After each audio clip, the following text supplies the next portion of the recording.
Assalamualaikum warahmatullahi wabarakatuh. Saya Agus Supriyatna, guru akuntansi di SMK Negeri 1 Pandeglang, Provinsi Banten.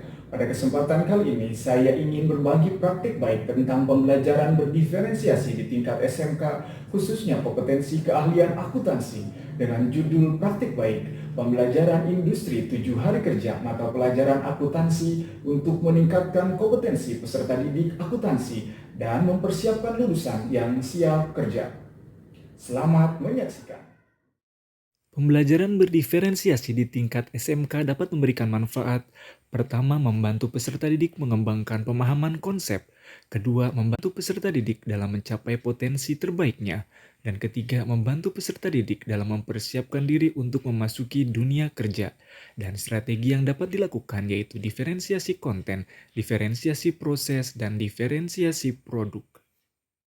Dalam menjalankan tugas sebagai ketua program akuntansi, saya telah melaksanakan praktik baik selama 2 tahun terakhir, yaitu pembelajaran industri 7 hari kerja mata pelajaran akuntansi, yang bertujuan untuk memaksimalkan potensi peserta didik yang berbeda agar tergali dan memfasilitasi pengalaman belajar yang bermakna dan sesuai dengan kebutuhan mereka dalam rangka mempersiapkan diri memasuki dunia kerja.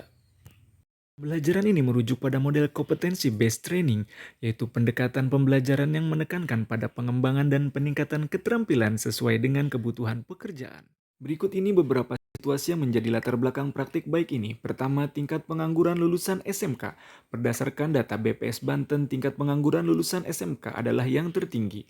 Selain permasalahan ketersediaan lowongan pekerjaan, juga terkait dengan kurangnya kesesuaian kompetensi lulusan SMK dengan dunia kerja, dikarenakan adanya perbedaan mencolok antara apa yang dipelajari di sekolah dengan kompetensi yang diinginkan oleh dunia kerja. Situasi berikutnya adalah penempatan praktek kerja lapangan selama 6 bulan untuk peserta didik akuntansi, bahwa hampir 60% peserta didik akuntansi yang mengikuti PKL belum ditempatkan pada bidang yang sesuai dengan kompetensi akuntansi. Hal ini berdampak pada kurangnya pengalaman belajar dan penguasaan kompetensi akuntansi yang sesuai dengan dunia kerja. Sebelum dilaksanakannya program pembelajaran industri 7 hari kerja ini, pembelajaran dilakukan secara klasikal di ruang kelas dan praktek komputer akuntansi di ruang komputer. Kami menilai kondisi ini belum memberikan dampak maksimal terhadap penguasaan kompetensi peserta didik yang sesuai dengan tuntutan dunia kerja. Hal ini juga terlihat dari nilai mata pelajaran akuntansi rata-rata kelas 11 yaitu 79. Pembelajaran industri 7 hari kerja ini dilaksanakan pada semester 4 yaitu kelas 11 akuntansi sebanyak 3 kelas. Program ini terlaksana atas kerjasama dengan perusahaan dagang PT Solusi Artajaya di Serang dan kantor pajak KPP Pratama Pandeglang. Dalam praktik 7 hari kerja ini, siswa akuntansi dapat mempelajari praktikum akuntansi perusahaan dagang dan perpajakan. Peran dan tanggung jawab saya dalam praktik baik ini selaku ketua program akuntansi yaitu bertugas mengusulkan program ini kepada kepala sekolah melalui koordinasi dengan wakil kepala bidang kurikulum. Selanjutnya menjalin komunikasi dengan pihak perusahaan dan instansi tujuan, merealisasikan kegiatan, mengontrol jalannya kegiatan, dan melakukan evaluasi dan tindak lanjut dari pelaksanaan kegiatan. Tantangan.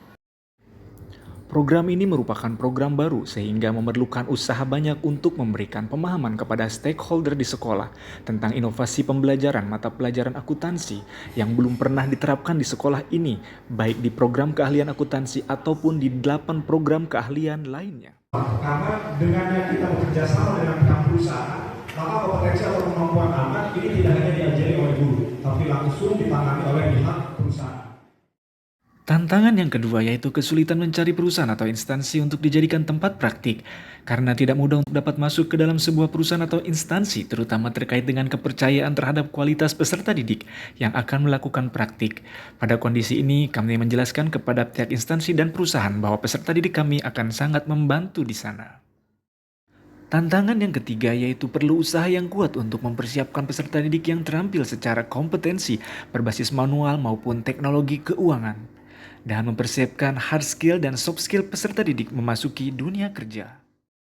Tantangan keempat yaitu jadwal praktek peserta didik ke industri ini berada dalam jadwal pembelajaran aktif di semester 4 yang merupakan bukan jadwal PKL, sehingga perlu dibuat jadwal khusus praktek 7 hari kerja akuntansi ke industri. Tantangan yang kelima yaitu mengawasi jalannya kegiatan agar berlangsung secara estafet selama 7 hari kerja dalam satu semester, yang pelaksanaannya di luar sekolah, bahkan ada yang di luar kota. Tantangan yang keenam yaitu dalam kegiatan pembelajaran industri 7 hari kerja mata pelajaran akuntansi ini harus mampu menerapkan strategi diferensiasi konten, proses, dan produk.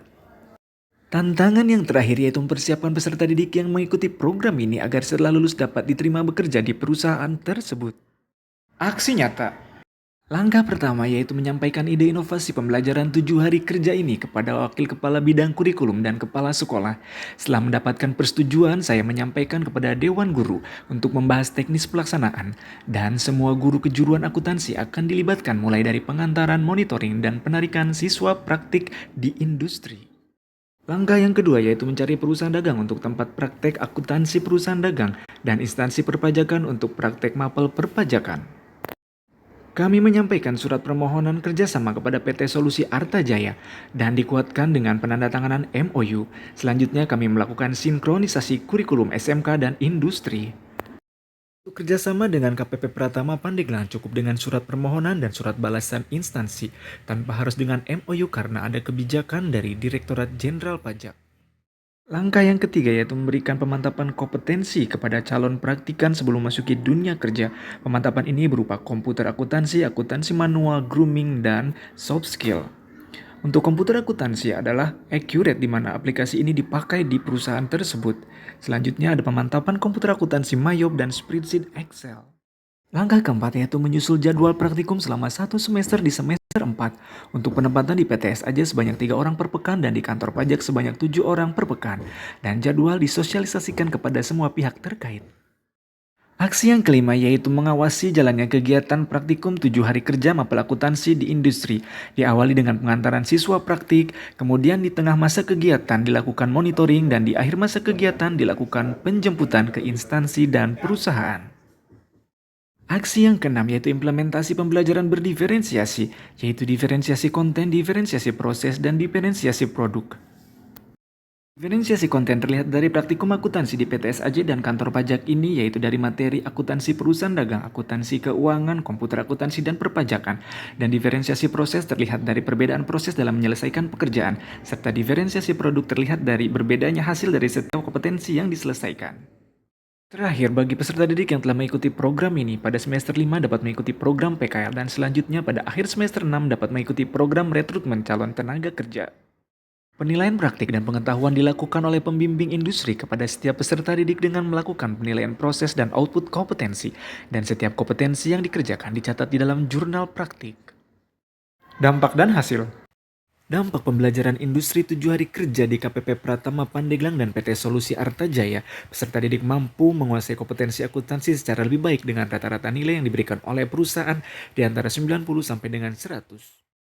Salah satu dampak penting dari kegiatan pembelajaran industri akuntansi adalah siswa memiliki kesempatan untuk memasuki dunia kerja dengan mengikuti rekrutmen penerimaan tenaga kerja oleh PT Solusi Arta Jaya. Dampak lain dari pembelajaran industri ini, data menunjukkan 89% responden guru menyatakan bahwa peserta didik yang kembali dari dunia kerja memperlihatkan perubahan sikap ke arah yang lebih baik. Dan 91% responden di perusahaan dan instansi menyatakan bahwa peserta didik dapat mengikuti ketentuan perusahaan dan arahan pembimbing industri. Dampak positif lainnya setelah pembelajaran industri ini, kenaikan nilai mata pelajaran akuntansi kelas 11 secara signifikan. Apa dampak positif dan manfaatnya?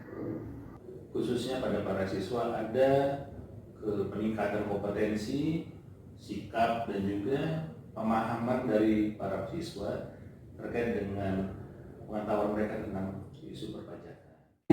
Di kami itu di PT Solusi Arta Jaya, anak-anak itu bisa membantu tim kami untuk penyelesaian beberapa pekerjaan, dan berdampak positif juga pada anak-anak Testimoni dari berbagai pihak secara umum berpendapat bahwa pembelajaran industri 7 hari kerja ini sangat bagus untuk pengembangan kompetensi dan persiapkan menghadapi PKL dan dunia kerja. Dan bahkan ada program keahlian perhotelan terinspirasi dan sedang berproses menerapkan program ini. Berbagi praktik baik di forum MGMP bertempat di kantor KCD Dindikbud Banten. Dari judulnya aja udah kebayang pembelajaran industri, ini salah ketik ya, itu di perusahaan selama 7 hari kerja.